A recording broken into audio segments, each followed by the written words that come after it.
ഇന്ന് കുറച്ചല്ല നല്ലോണം ലേറ്റ് ആയിട്ടോ. അതുകൊണ്ട് നൈനുക്കുട്ടീനെ വിടാൻ നേരത്തുള്ള വീഡിയോസൊന്നും എടുക്കാൻ പറ്റിയില്ല കേട്ടോ. എങ്ങനെയൊക്കെയോ വേഗം ഉണ്ടാക്കി കൊടുത്ത് നൈനുക്കുട്ടീനെ പറഞ്ഞു വിട്ടു കേട്ടോ. 7 മണിയാകുമ്പോഴേക്കിനും ഉള്ള സ്കൂൾ ബസ് വരും.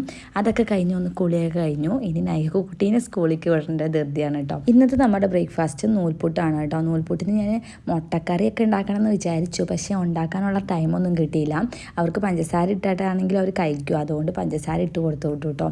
പിന്നെ ഇന്ന് നൈനുക്കുട്ടിയെ ആദ്യമായിട്ട് യൂണിഫോം ഇട്ടിട്ടാട്ടോ സ്കൂളിൽ പോണത്. ഫസ്റ്റത്തെ 2 ഡേയ്സ് യൂണിഫോം അല്ലായിരുന്നു. അപ്പോൾ അവൾ അത് യൂണിഫോം ഇടേണ്ട ഒരു എക്സൈറ്റ്മെൻറ്റിലൊക്കെയാണ് ആൾ കേട്ടോ. നല്ല രസമുണ്ടായിരുന്നു യൂണിഫോം ഇട്ടിട്ട് നൈഹുവിനെ കാണാൻ വേണ്ടിയിട്ട്. നൈഹു എപ്പോഴും പറയും തലേ ദിവസം ഞാൻ സ്കൂളിൽ പോകണില്ല എന്ന് കേട്ടോ. ഇന്നാണെങ്കിൽ യൂണിഫോം ആദ്യമായിട്ട് ഇടുന്നതുകൊണ്ട് പുതിയ യൂണിഫോമൊക്കെ ഇട്ട് പോകാൻ നൈഹു എന്നൊക്കെ പറഞ്ഞിട്ടാണ് കേട്ടോ റെഡിയാക്കിയത്.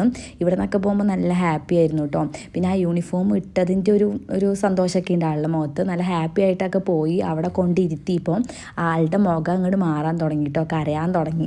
പിന്നെ അവിടുത്തെ ആയ വിളിച്ച് കൊണ്ടുപോയിട്ടോ. നമ്മളെ കാണുമ്പോൾ അവൾ കരച്ചുള്ളൂ, പിന്നെ കുഴപ്പമില്ല എന്ന് പറഞ്ഞു.